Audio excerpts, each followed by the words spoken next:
Hello, we are live from Mike and Jaquita's world. This is Mike and Jacita, and we are going to talk about the greatest challenge. So difficult. What is the greatest challenge? The hardest thing for any human being to do, to love your enemies.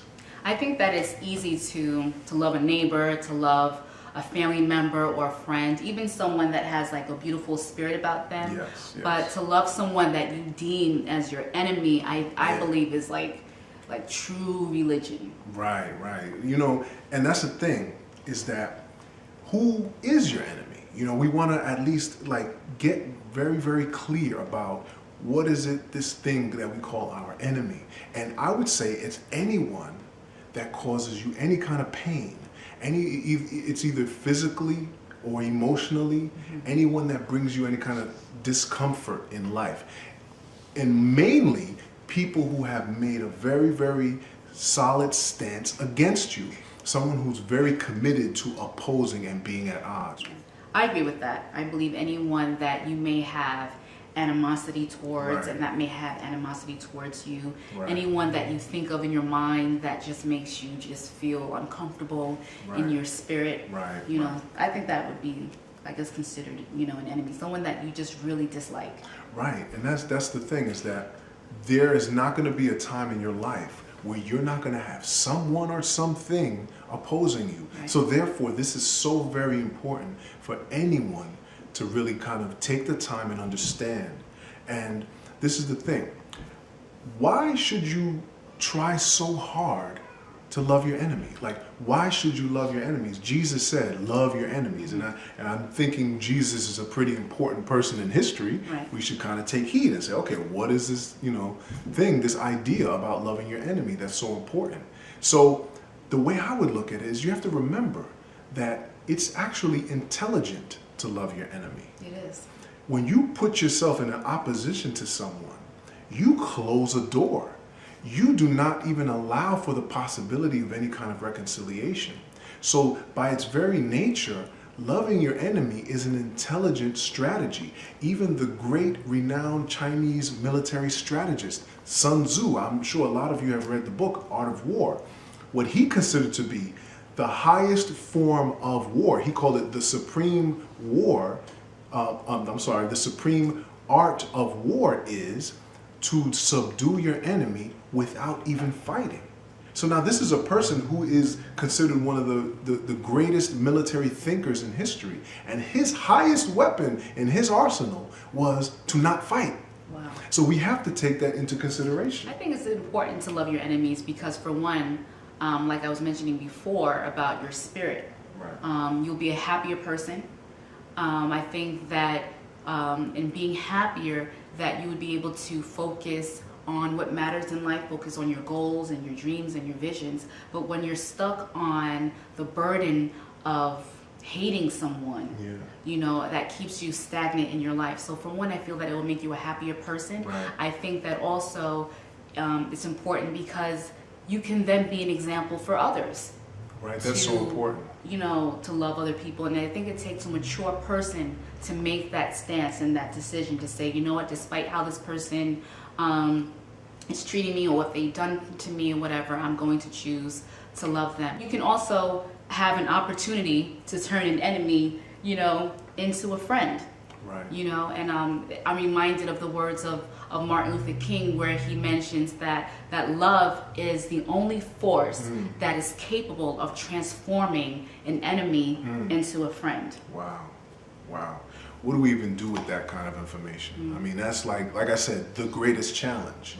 You know, what's important also to remember is that this so-called pain, what qualifies a person as your enemy is that they're bothering you. They're bringing you some kind of discomfort or pain.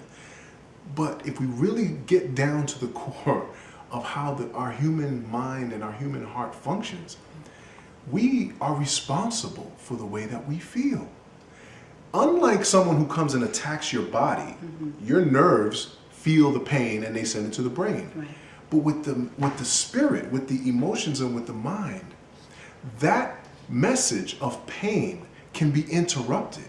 We, through our religion, through our philosophy, through our psychology, through our sense of self, we have the ability to stop any outside influence from affecting us by simply taking control of our emotions. Right. And that way, if you really understood that, you would see that in essence, you yourself are your greatest enemy. Because when someone comes against you, what is causing the pain? The fear, the anger, things that make you sick. Right. Anger causes the body to lose its immunity.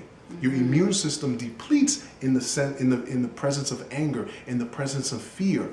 You, in essence, are your greatest enemy. But you can also be your greatest asset and your greatest ally if you learn to transform your emotions and take responsibility for them.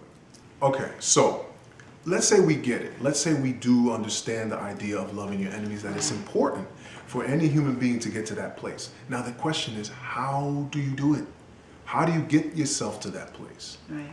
Yeah, I think that it's important, for one, that you're aware of your feelings. Right. You know, that's very mature to be aware and say, okay, I'm feeling this way, I'm feeling negative, okay, what do I do about that? So once you're at that place of self-awareness, I think that it's important that you then detach yourself from the situation and kind of look at it objectively. As you're looking at the situation objectively, then you have to begin to put yourself in that person's shoes and then imagine what they're going through and what caused them to do the things that they did to even hurt you in the first place. And then after that, seek to understand why. And then after that, you know, just forgive and let go. Because like I was mentioning before, when you're harboring all of this negative energy within you, it just brings you down. And again, it just keeps you stagnant from progressing in life. Right. I mean, as you can see here, a lot of the responsibility of this is in you. I mean, we the greatest challenge to love your enemies, but we barely have been talking about anything about this so-called enemy and what their responsibility is in this situation. Right. The responsibility is in you. You know, how to love your enemies. As you can see, there's a lot of transference going on. What I mean by that is there's a lot of replacement, substitution of certain feelings. So the number one thing, how to love your enemies, is you have to learn how to replace emotions, right, with principles. Right. Principles, man. Principles are what makes life work the way it does. It doesn't matter what you believe in. There's certain things in life that are concrete principles.